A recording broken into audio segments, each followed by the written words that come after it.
하나님은 이스라엘 백성들이 거룩한 자가 되기를 원하셨습니다. 그래서 하나님은 구약에 보면 내가 거룩하니 너희도 거룩하라 라고 여러 번 말씀하셨습니다. 하나님은 이스라엘 백성들이 거룩하기를 원하는 거죠. 마찬가지로 하나님은 우리도 거룩한 자가 되기를 원합니다. 우리 예수 믿는 우리가 거룩한 자가 되기를 하나님이 원하시죠. 그럼 세상의 목표는 무엇입니까? 세상 사람들의 목표는 성공이에요. 신앙인의 목표는 뭐가 되어야 합니까? 거룩이 되어야 되는 거죠. 세상 사람처럼 성공하는 것이 우리의 목표가 아닙니다. 거룩한 삶을 사는 것이 우리의 목표가 되는 거죠. 하나님은 이스라엘 백성들에게 거룩하라 라고 말씀하시고 그 거룩한 자의 모델을 말씀하셨는데 그가 나시린입니다. 여기 나시린이라 라고 하는 뜻은 거룩한 자, 구별된 자, 하나님께 바쳐진 자 그런 말이죠. 오늘 읽은 말씀 6절 말씀에 보시면 6절 2절 말씀 보시면 이스라엘 자손에게 전하여 그들에게 이르라 남자나 여자가 특별한 서원 곧 나시린의 서원을 하고 여기 나시린이라고 하는 말 나중에 이런 볼펜 있으면 거기다가 동글뱅이 치고 거룩한 자, 구별된 자, 하나님께 바쳐진 자 이렇게 기록하시면 되겠습니다. 여러분 우리는 영적으로 나시린입니다. 우리도 거룩한 자고 구별된 자고 하나님께 바쳐진 자입니다. 우리를 성도라고 부르잖아요. 성도라고 하는 뜻이 거룩한 자, 구별된 자 그런 말입니다. 성도는 그 나시린인 거예요. 때문에 우리도 영적으로 나시린이 있죠. 하나님은 이스라엘 백성들이 거룩한 자 나시린이 되기를 원하셨습니다. 그런데 그냥 나시린이 되는 것으로 끝나는 것이 아니라 나시린이 된 자가 하지 말아야 될 것을 말씀하셨습니다. 세 가지를 말씀하셨는데 그것이 오늘 본문에 나와 있습니다. 첫째로 나시린은 포도주를 마셔서는 안 된다라고 말씀합니다. 우리 3절과 4절 말씀을 보시죠. 3절과 4절 보시면 포도주와 독주를 멀리하며 포도주로 된 초나 독주로 된 초를 마시지 말며 하나님은 나시린은 거룩한 자는 포도주를 마셔서는 안 된다라고 말합니다. 여기 포도주를 마시지 말라라고 하는 것은 일반 술을 마시지 말라는 것이 아니라 세상적인 쾌락에 빠지지 말라는 것을 말합니다. 성경에는 포도주를 두 가지로 비유합니다. 첫째는 하나님이 주시는 풍성한 복, 그것을 말할 때 포도주를 얘기합니다. 또 하나는 세상적인 쾌락을 쓸 때 포도주를 말합니다. 여기 하나님께서 나시린에게 포도주를 먹지 말라고 한 것은 그 세상적인 쾌락을 상징하는 거죠. 특히 여기 하나님께서는 나시린에게 포도주만 먹지 말라고 하지 않고 포도 자체, 그 다음에 포도 씨까지 먹지 말라라고 말합니다. 그럼 3절 하반절을 보시죠. 3절 하반절 보시면 독주로 된 초를 마시지 말며 포도주도 마시지 말며 생포도나 건포도도 먹지 말지니 생포도와 건포도를 먹지 말라고 해요. 더 나아가서는 4절에 자기 몸을 구별하는 모든 날 동안에는 포도나무 솟아는 씨나 껍질이라도 먹지 말라라고 말합니다. 포도주만 먹는 거 먹지 않는 것이 아니라 포도주를 만드는 그 포도 자체도 먹지 말라라고 말합니다. 왜 포도를 먹지 말라고 그랬을까요? 그럼 이 당시에 포도는 가나안에서 나는 과일이었습니다.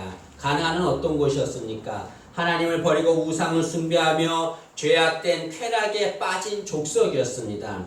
하나님께서 이 포도주를 먹지 말라라고 하는 것은 가나안 족속처럼 세상적인 쾌락에 빠지지 말라는 것을 말합니다. 여기 세상적인 쾌락은 죄악된 쾌락을 의미하는 거죠. 여러분 나시린은 거룩한 자입니다. 거룩한 자는 하나님 앞에 구별된 자예요. 하나님 앞에 구별된 자는 세상 쾌락에 빠지면 안 됩니다. 그러면 온전한 나시린이 될 수 없습니다. 왜 그렇습니까? 세상 쾌락에 빠지면 이 분별력과 판단력이 흐려지기 때문에 그렇습니다.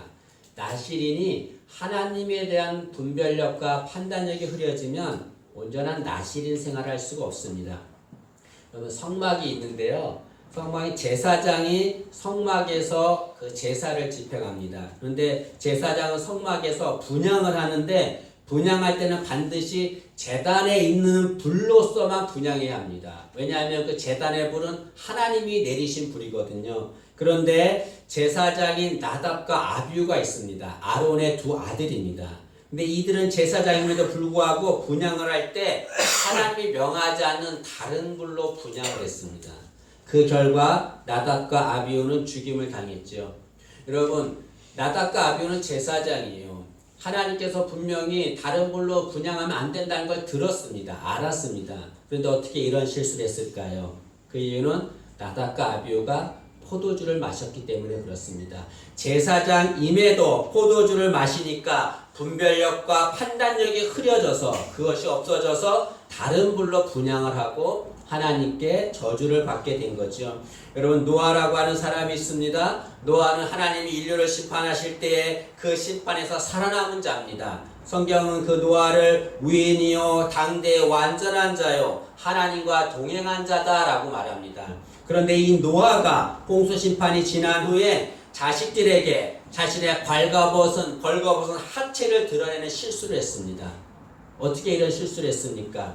의인이고 당대의 완전한 자고 하나님과 동행한 자인데 노아가 포도주를 마시고 취했기 때문이다 라고 말합니다.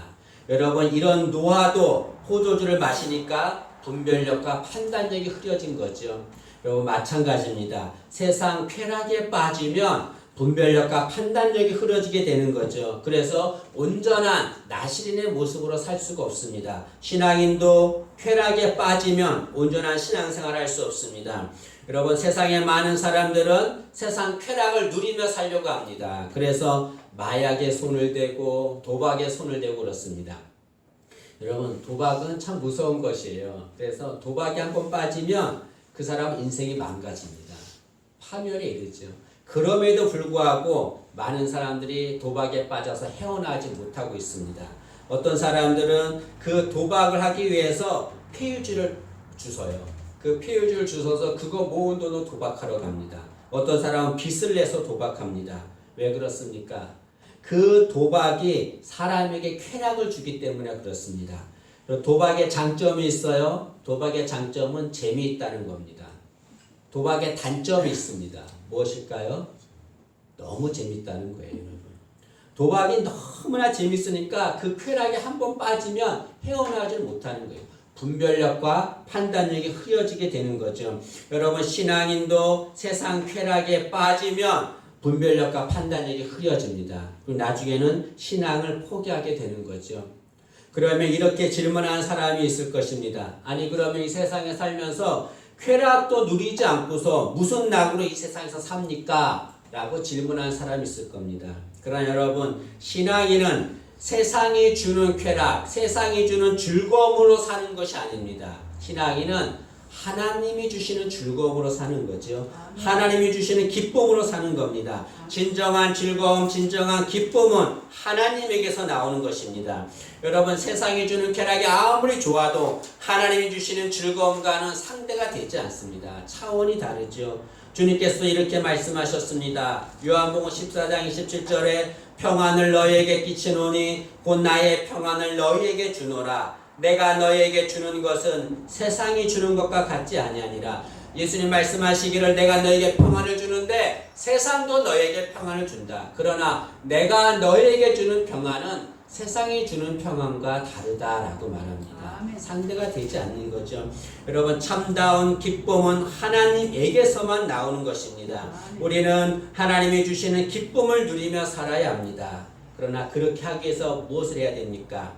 세상 쾌락을 포기해야 되는 거죠. 우리가 세상 쾌락을 포기하는 만큼 하나님이 주시는 기쁨과 즐거움을 누리게 될 줄로 믿습니다.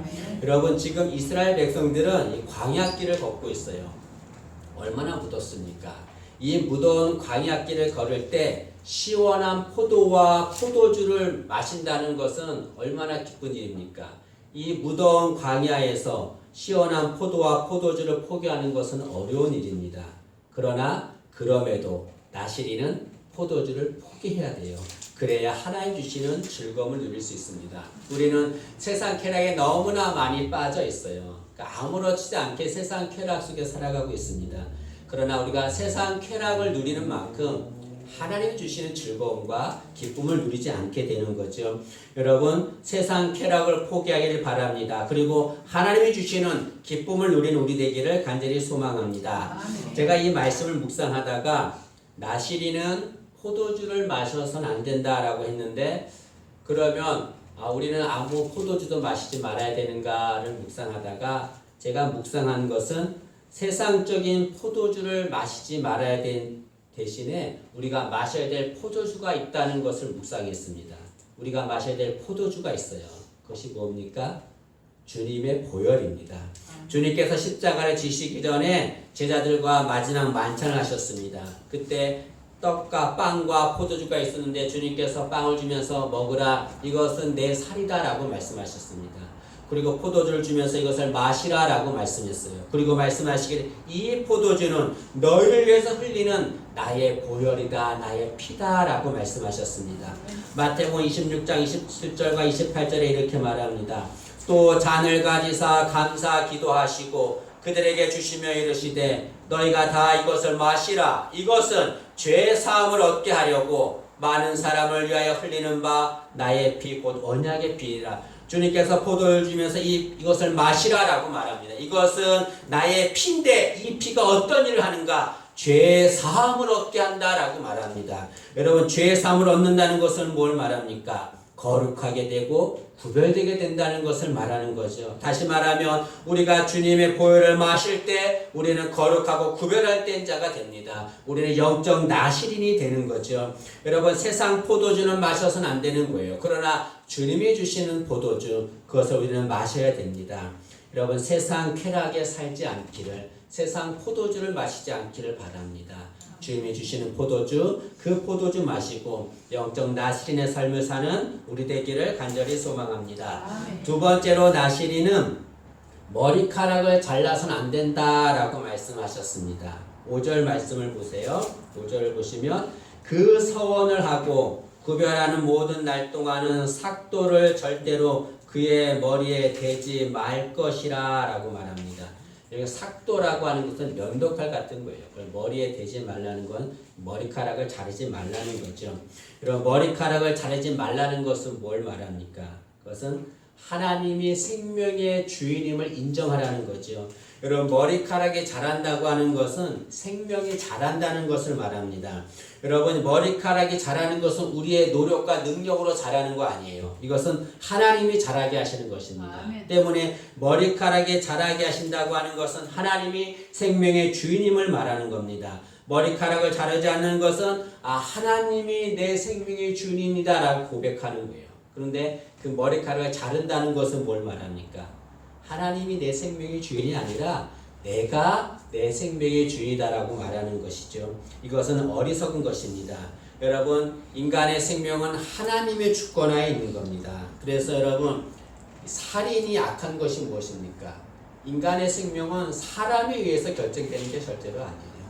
하나님에 의해서 결정되는 겁니다. 살인이 죄입니다. 자살도 죄예요. 자신의 몸, 내 생명, 내가 주인인 거 아니에요. 하나님이 주인인 겁니다. 때문에 내 생명을 내 마음대로 해서는 안 되는 거죠. 여러분, 우리는 우리의 생명이 다 하나님의 것임을 알고 하나님께 주신 생명임을 늘 생각하며 살아야 합니다. 여러분, 생명이 하나님의 것임을 인정하는 자는 어떤 삶을 살아야 합니까? 그런 자는 자신의 몸을 하나님을 위해서 사용하는 자가 되어야 되는 거죠. 여러분, 하나님이 내 생명의 주인입니다 라고 고백하는 걸 어떻게 표현할 수 있습니까? 하나님 주신 생명, 이 몸을 하나님을 위해서 사는 거죠. 내 몸, 이것을 내 자신을 위해서 사용하는 것, 그것은 잘못된 것입니다. 삼손이라고 하는 자가 있습니다. 삼손은 나실인이에요. 그는 하나님의 은혜를 받았습니다. 그는 힘이 무척 좋았어요. 그래서 그 힘으로 블레셋을 물리쳤습니다. 그 힘의 비결은 머리카락이었습니다. 때문에 삼손은 절대로 머리카락을 잘라서는 안 됩니다. 그런데 그런 삼손이 블레셋에 붙잡혀 노예가 되고 눈이 뽑혀서 살았습니다. 왜 그렇게 됐습니까?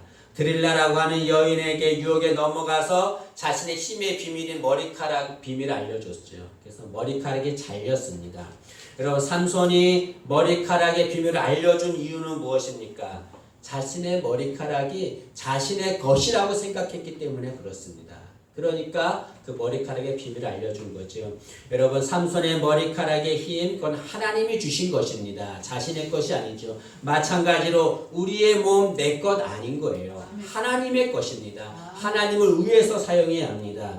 고린도전서 6장 19절과 20절에 이렇게 말합니다. 너희는 너희 자신의 것이 아니라 값으로 산 것이 되었으니 그런즉 너희 몸으로 하나님께 영광을 돌리라 라고 말합니다. 너희 몸 너희 것이 아니라는 거예요. 하나님이 값으로 사신 것이고 너희는 그 몸으로 하나님께 영광을 돌리며 살라라고 말합니다. 하나님을 위해서 네 몸을 사용하라 그런 말이죠. 여러분, 우리 몸을 무엇을 위해서 사용하느냐에 따라서 거룩이 결정됩니다. 이게 마이크가 있는데요.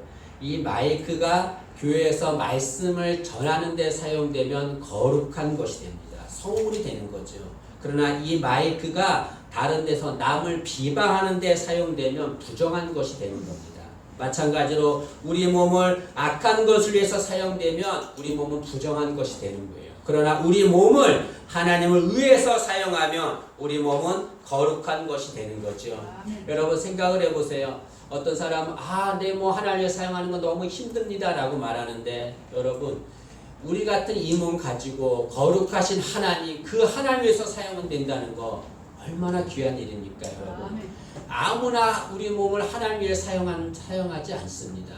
우리 몸을 하나님을 위해서 사용한다는 거, 그렇죠, 거룩하고 영광스러운 일이죠. 우리 생명의 주인은 하나님이십니다.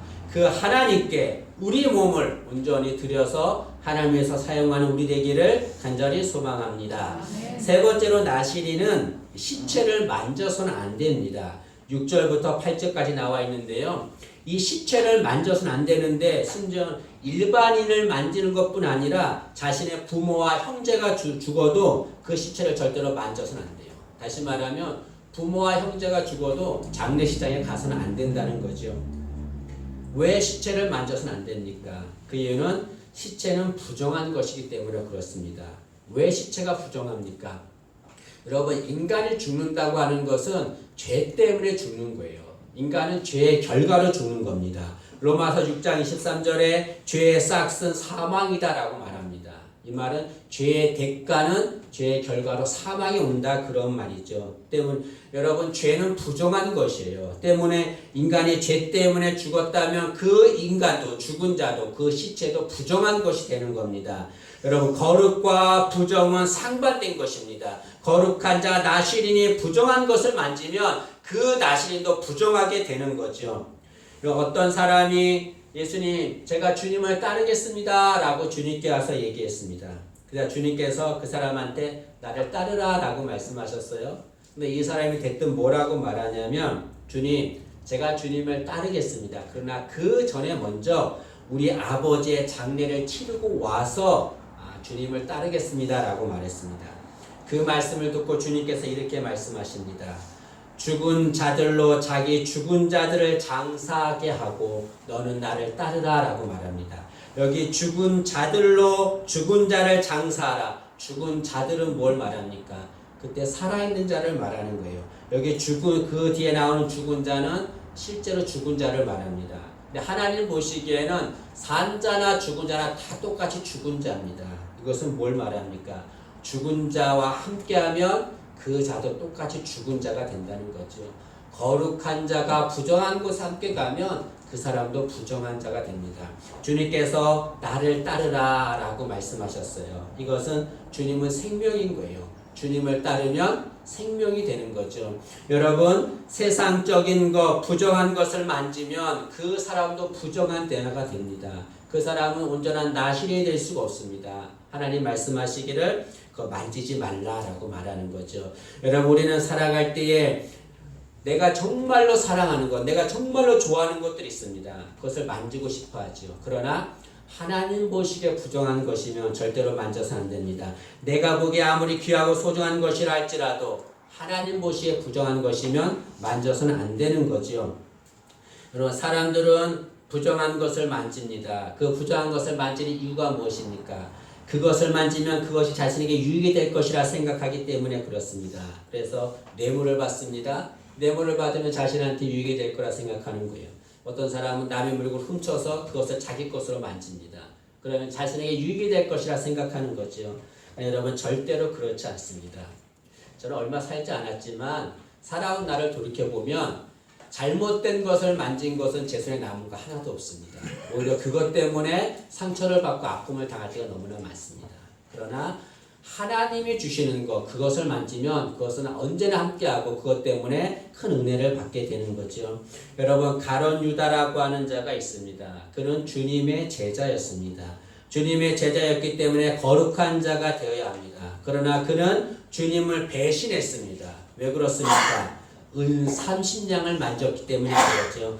가룟 유다는 주님을 팔기 위해 부정하던 은 30냥을 만졌습니다. 가룟 유다는 그 은 30냥을 받으면서 이 은 30냥이 있으니까 나는 부자가 되었다라고 생각했겠지요. 자신에게 유익이 됐다라고 생각했겠지요. 그러나 그의 결과는 어떻게 됐습니까? 그는 자살하였고 그는 지옥으로 갔다라고 말합니다. 우리가 보기에 아무리 좋은 것이라 할지라도 하나님 보시기에 부정한 것이면 절대로 만져서는 안 됩니다. 그 부정한 것을 만지지 않기 위해서 우리가 해야 될 것이 있습니다. 부정한 것을 피해야 되는 거죠. 여러분, 자신하는 사람이 있어요. 나는 얼마든지 부정한 것이 있어도 나는 만지지 않는다. 자신하는 사람이 있는데 그 사람은 교만한 사람입니다. 부정한 것을 만지지 않으려면 부정한 것을 떠나야 돼요. 요셉이라고 하는 사람이 있어요. 형들에 의해서 애굽의 노예로 팔려갔습니다. 보디발이라고 하는 사람의 집에 노예로 가게 되었어요. 근데 요셉이 용모가 준수하고 보기에 좋았나 봐요. 보디발의 아내가 요셉을 유혹하는 거예요. 나와 동침하자 유혹하는 거예요. 요셉이 거부했습니다. 하루는 보디발이 집에 없는 거예요. 주위에 사람들도 없고 요셉과 보디발 안에 2명만 있었습니다. 보디발이 아내도 유혹하는 거죠. 나 동침하자. 그때 요셉이 어떻게 했습니까? 뿌리치고 밖으로 나갔어요. 옷을 빼앗겨도 그것을 뿌리치고 밖으로 나갔다라고 말합니다. 부정한 것을 피한 거죠. 만약에 요셉이 그 부정한 곳에 계속 있었다고 한다면 보디발의 아내와 동침했을지도 모르겠습니다. 여러분, 부정한 곳에는 절대로 가까이서는 안 돼요. 그것을 떠나야 합니다. 데살로니가전서 5장 22절을 이렇게 말합니다. 악은 어떤 모양이라도 버리라 라고 말합니다. 그 악은 어떤 모양이라도 버리라는 말은 뭘 말합니까? 절대로 가까이 하지 말라는 것을 말하는 거죠. 그 악이 내 보기에 아무리 좋다 할지라도, 나한테 아무리 유익을 준다 할지라도 하나님 보시기에 부정한 것이면 떠나야 돼요. 나와야 됩니다. 절대로 만져서 안 됩니다. 그 당시엔 잘 될 것 같죠? 그거 만지면 좋을 것 같죠? 아니요. 지나고 나면 그것 때문에 더욱더 고통과 아픔을 당하게 됩니다. 여러분, 부정한 것을 만지지 않는 우리 되기를 간절히 소망합니다. 우리는 영적 나실인의 삶을 살아야 합니다. 그 영적 나실인의 삶을 사는 자 어떤 자야 됩니까? 세상 쾌락에 빠지지 않고 하나님만으로 즐거워해야 합니다. 우리의 몸을 생명의 주인이신 하나님을 위해서 사용해야 합니다. 죄악된 것은 절대로 만지지 말아야 합니다. 이런 영적 나실인의 삶을 살아야 하는데 이런 영적 나실인의 삶을 살기 위해서 우리가 해야 될 것이 있어요. 그것은 결단하는 겁니다. 결단해야 돼요. 어떤 사람은 나는 영적 나실인의 삶을 살겠습니다 라고 하면서 자신의 힘과 노력으로 살려고 하는 사람이 있습니다. 되지 않습니다. 내가 하려고 하면 안 돼요. 내가 하려고 하면 나실인의 삶을 살 수 없습니다. 어떻게 됩니까? 결단해야 돼요. 결단해야 된다는 것은 하나님께 도움을 의지한다. 도움을 구하고 하나님을 의지해야 된다는 거죠. 하나님, 내가 나실인의 삶을 살겠습니다. 나를 도와주세요 라고 결단해야 되는 거죠. 여기 오늘 2절 말씀에 보면 이 당시는 나실인이 되려면 반드시 뭘 해야 되냐면 서원을 해야 했습니다. 2절 말씀을 보시죠. 이스라엘 자손에게 전하여 그들에게 이르라. 남자나 여자가 특별한 서원 곧 나실인의 서원을 하고 자기 몸을 구별하여 여호와께 드리려고 하면, 여기 나실인이 되려면 그냥 되지 않습니다. 반드시 서원을 해야 돼요. 이 서원한다는 것은 지금식으로 뭘 말합니까? 결단해야 된다는 거죠. 결단하면 우리는 영적 나실인의 삶을 살 수 있습니다. 내 능력과 내 힘으로 할 수 없어요. 하나님의 도우심을 의지하면 영적 나실인의 삶을 살 수 있습니다. 여러분, 우리의 진정한 나실인이 계십니다. 그분은 예수 그리스도십니다. 여러분, 주님은 나사렛에서 자라셨어요. 거기서 사셨어요. 그럼 나사렛이라고 하는 말은 나시린에서 나온 말입니다. 그래서 나사렛이라고 하는 말은 거룩한 성읍, 구별된 성읍 그런 말이죠. 주님께서 나사렛에서 사셨다는 것은 뭘 말합니까? 주님이 진정한 나시린이라는 것을 말씀하는 거죠. 또 주님께서는 십자가 지시기 전에 겟세마네 동산에서 하나님 앞에 기도했습니다. 하나님, 이 잔을 내게서 옮겨 주옵소서. 나중에 기도하기를 그러나 나의 뜻대로 마시고 아버지의 뜻대로 하옵소서라고 기도합니다. 여러분, 나시린은 어떤 자입니까? 자신의 몸을 하나님께 바친 자가 나시린인 거예요. 주님께서는 자신의 몸을 온전히 우리를 위해서 바치셨습니다. 주님께서는 십자가를 지지 않기를 원하셨지만 자신의 뜻을 버리고 하나님의 뜻을 따라서 하나님의 뜻대로 자신의 몸을 바친 자가 되었습니다. 때문에 주님은 진정한 나시린이죠. 우리는 이 진정한 나시린이신 주님을 믿는 자들입니다. 이 주님을 믿는 우리가 진정한 나시린이 되려면 어떻게 됩니까? 그 주님께 결단하면서 주님 도와주세요. 내가 나시린의 삶을 살겠습니다. 세상 쾌락에 빠지지 않겠습니다. 나의 삶을 나의 몸을 주님을 위해 사용하겠습니다. 죄악된 것을 만지지 않겠습니다. 내 힘으로 안 됩니다. 나를 도와주세요. 도와주세요. 라고 결단하며 기도할 때 주님께서 우리를 도와줄 줄로 믿습니다.